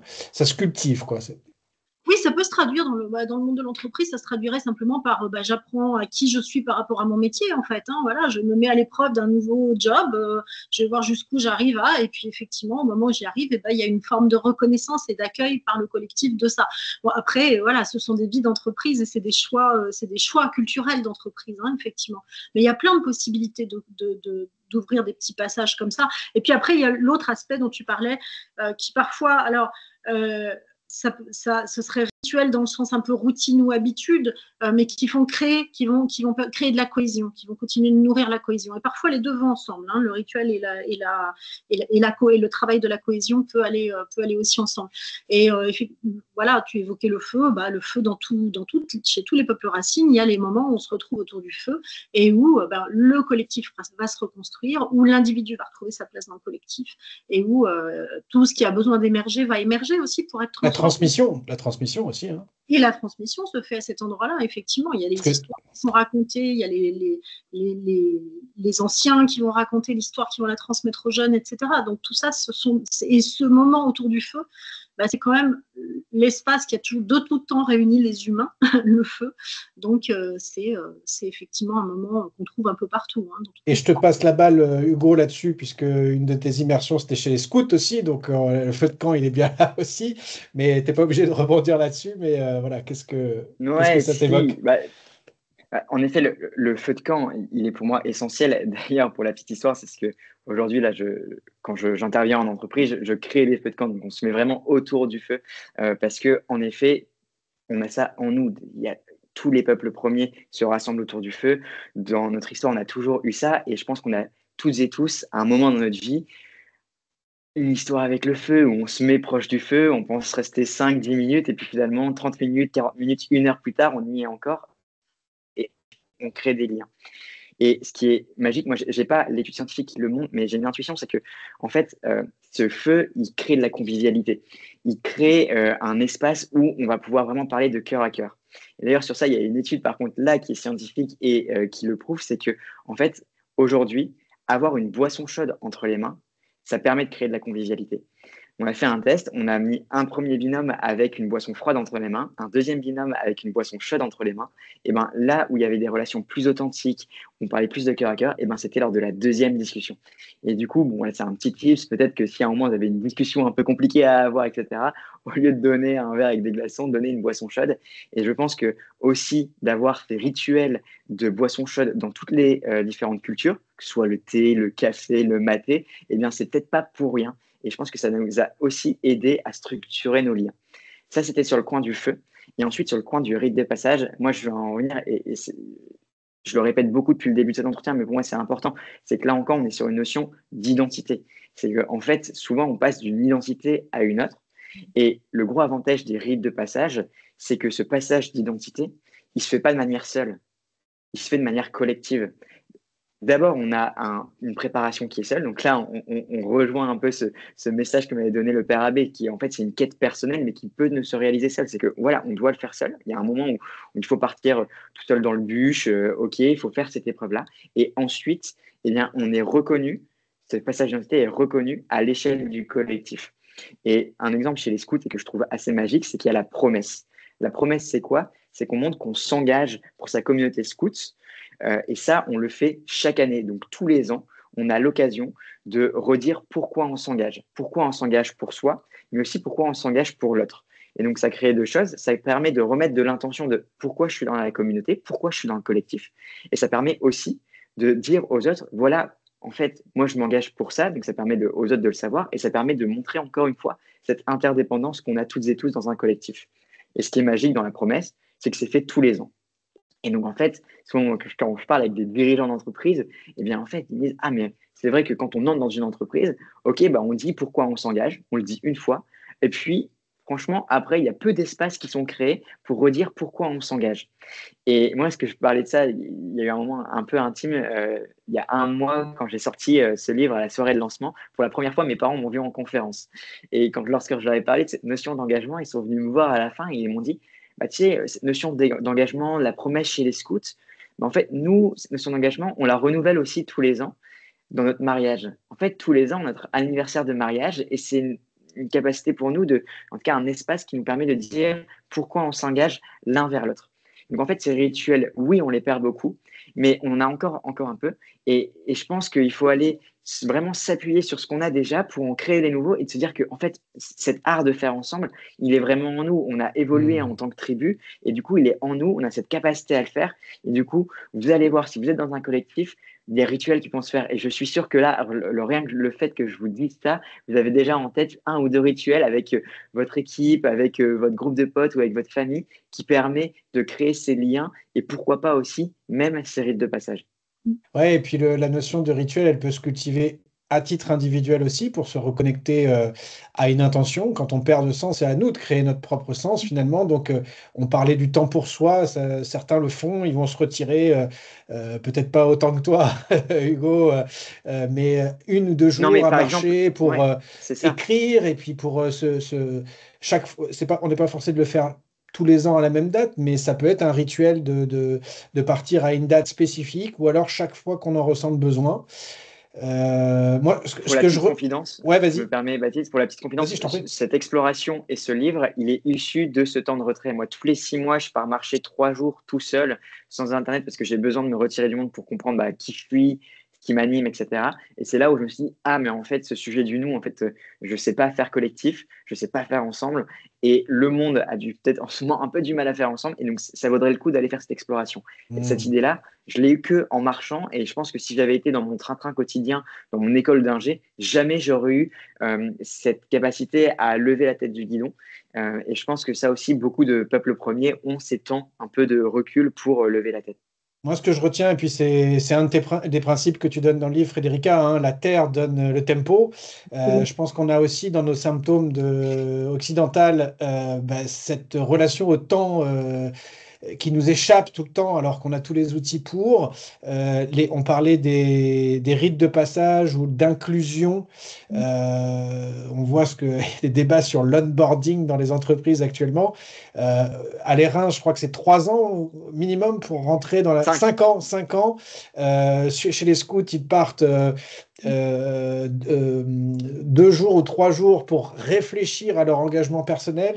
Et il y a une tribu, j'ai oublié, un peuple qui invite même ses enfants à travailler pendant presque 18 ans dans le noir, coupé, pour qu'ils développent d'autres sens et qui cultivent. Voilà. Donc, on a, je crois aussi, dans nos sociétés occidentales, perdu cette notion du temps long. On essaye d'accélérer les choses. Je finirai peut-être par un petit partage personnel pour rompre aussi un petit peu avec cette course, cette roue infernale. Et pour rester quand même dans mon action, j'aime bien l'idée du projet cathédrale. Peut-être parce que je suis né à Chartres, mais c'est de me dire, le projet cathédrale, c'est un projet que je ne verrai peut-être pas de mon vivant, qui me dépasse moi, mais auquel je peux contribuer tous les jours. Et il y a différents projets au sein d'une cathédrale, il y a plein de choses différentes à faire, mais il y a ce truc conducteur. Oui, Frédérica. Mais moi, je veux juste proposer une cathédrale personnelle que tout le monde peut construire. Et pour les générations futures, c'est juste planter un arbre. On le verra certainement pas. Exactement. Les amis, j'ai trop envie de continuer. C'est frustrant, mais on va devoir se quitter. Est-ce qu'il y a des inspirations que vous avez envie de nous partager, quelque chose voilà, qui a fait écho dans votre vie d'une manière générale? On parle de déclic, hein, ça peut être un film, un podcast, voilà, quelque chose que nos auditeurs, auditrices pourraient aller consulter pour peut-être faire écho chez eux aussi. Hugo, tu veux commencer? Ouais, moi, il y a un livre qui a vraiment eu un déclic chez moi, c'est L'Entraide, l'autre loi de la jungle, qui a été écrit par Pablo Servigné et Gauthier Chapelle, et qui en fait fait une méta-analyse de la coopération dans le vivant. Et en fait, montrer que dans le vivant, certes, il y a la compétition, mais il y a aussi la coopération. Et donc, quand on dit la loi de la jungle, c'est la compétition, bah non, la loi de la jungle, c'est aussi et surtout l'entraide. Et donc, il y a plein d'études scientifiques qui montrent ça. Donc, pour moi, c'était vraiment un déclic dans ma manière de voir le vivant. Et ensuite, le deuxième point, c'est un livre qui a été écrit par Damon Santella qui s'appelle Change. Et c'est un livre qui va étudier comment les changements sociétaux se sont faits. Et là encore, spoiler, c'est au travers des collectifs et comment, que ce soit les printemps arabes, que ce soit la contraception en Corée, que ce soit aux États-Unis, et bien en fait, tous ces changements-là, ils ont été faits et dus au travers des communautés. Et donc, c'est aussi un bon bol d'espoir pour voir comment on peut gérer nos communautés à l'échelle individuelle, mais aussi collective. Alors moi, j'ai découvert Santola par un autre biais que je conseille et que je rajoute à la liste. C'est par la chaîne de Mehdi Moussaïd, Fulloscopy, que je vous invite à découvrir si vous ne la connaissez pas. Très bien. On est sur de la science, c'est un scientifique pour le coup, mais qui, par expérimentation, mesure comment ça se passe dans les collectifs. Merci Hugo pour cette partie. Frédérica, qu'est-ce que tu as envie de partager avec notre audience? Moi, je rebondir sur l'actualité des Kogi en France. Moi, pourquoi les Kogi? Parce que pour moi, justement, ça a été une ouverture de mon regard complet, de me dire, oh là là, mais ces gens-là, qui sont voilà, habillés de blanc, tout simple, tout petit, qui vivent d'une façon hyper simplissime dans la Sierra Nevada de Santa Marta en Colombie, ils avaient une telle sagesse. Pour moi, ça a été un truc de fou de réaliser que ces gens-là, certainement, savent justement autant de choses que les astronomes et certainement bien plus de choses que ce que nous savons et ce que notre système de savoir aujourd'hui travaille avec sa technologie. Et donc, pour moi, ça a été vraiment l'ouverture où je me suis dit, waouh, là, il y a quelque chose à aller voir. Voilà. Donc, ouverture d'un chemin. Et ils viennent régulièrement, avec l'association de Chendouquois, depuis quelques années, faire des diagnostics de territoire en France. Ils en avaient fait un ici dans la Drôme, là où je suis. Et ils en ont fait ils ont fait un diagnostic du Rhône il y a 2 ans maintenant. Il y a un film qui sort qui s'appelle Kogi Ensemble pour soigner la Terre. Et je trouve que c'est toujours intéressant d'aller voir ces films-là. Alors, je ne sais pas trop comment il est diffusé, mais il doit être, en tout cas, je sais qu'il est diffusé dans des salles de ci, de là. Et ce qui est chouette d'aller voir un film comme ça, c'est de se dire comment des humains peuvent penser aussi différemment de nous. Et donc, à partir du moment où on voit que des humains peuvent penser aussi différemment de nous, ça nous ouvre plein de possibles. Et donc, déjà en soi, c'est une façon c'est pas juste pour dire ils sont merveilleux, c'est pour se dire, et moi, comment je fais pour réouvrir mes façons de penser et regarder autrement le monde. Voilà. Et j'ai une petite question qui vient qui vient de ta communauté et qui est qu'est-ce que ça veut dire Mitakuye Oyasin? Omitakuye Oyasin. Alors, il y a des traductions. Alors, on dit souvent nous sommes tous reliés. Il y a une traduction qui dit je suis parent avec tout ce qui est, c'est-à-dire je suis parent avec tout le vivant, les montagnes, les arbres, les oiseaux, les animaux, etc. Donc, c'est vraiment cette notion de nous venons tous de la même source et nous sommes tous de ce même monde. Et puis, il y a aussi une traduction qui est je suis ce que je suis grâce à mes relations. Je trouve ça assez joli aussi parce que ça nous parle aussi de la tribu et donc de la tribu humaine et de la tribu du vivant dans son ensemble.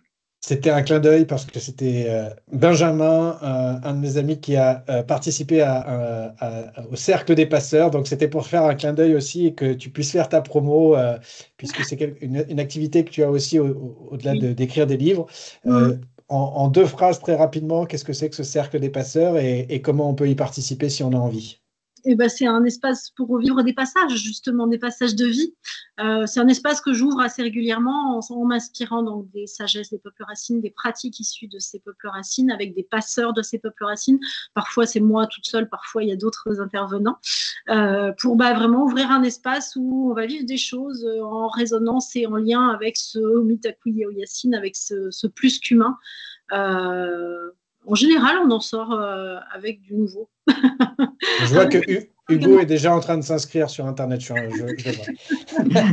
En tout cas, je rappelle le titre de ton dernier livre, Et si la Terre nous parlait, aux éditions Les Liens qui libèrent, et puis ton site frédéricavandingen.fr. Je te redonne la parole dans un instant pour ma question de la fin, mais je voulais aussi te remercier, Hugo, rappeler le titre de ton livre, Faire tribu, aux éditions Erol.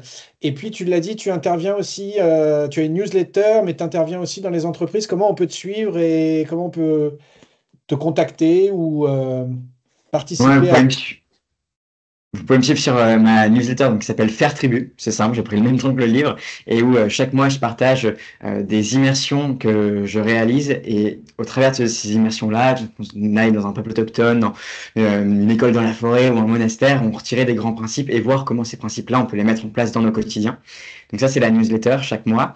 Et ensuite, moi, je réalise des conférences au sein des organisations, des entreprises, des assos, des quartiers. Et là, le but, c'est de se mettre autour du feu et d'aller se reconnecter à toutes ces inspirations de communauté pour voir en fait comment on peut mieux faire ensemble dans son organisation. Voilà, donc Frédérica, tu peux l'inviter dans le cercle des passeurs aussi. Voilà. Ce podcast créera du lien déjà entre vous, au moins. Merci à tous les deux. Je vais vous adresser ma question de la fin que je vous ai communiquée avant parce que même si j'aime bien la spontanéité, c'est une question qui pour moi mérite réflexion, que je collecte à la fin de chaque épisode, qui est un peu ma question signature. Et alors, on terminera là-dessus. Ce sera notre mot de la fin. Qui veut commencer? Toi, Frédérica, allez. Qu'est-ce que c'est pour toi, Frédérica, être capitaine de sa vie? c'est être souverain de son royaume et savoir y cultiver, c'est-à-dire savoir y déployer son don tout en cultivant l'équilibre et pour pouvoir être dans ce Omitakuye Yasin, l'équilibre dans tous les liens. Merci Frédérica, et pour toi Hugo? Pour moi, être capitaine de sa vie, à l'heure actuelle, je dirais que le plus important, ce serait de cultiver son bon équipage. Et que aujourd'hui, moi, qu'importe ce que je fais et pourquoi je le fais, c'est surtout avec qui je le fais qui m'importe. Et donc, je pense que ce serait ça pour moi, être capitaine de sa vie, c'est choisir le bon équipage. Merci Hugo Paul, merci Frédérica Van Lingen.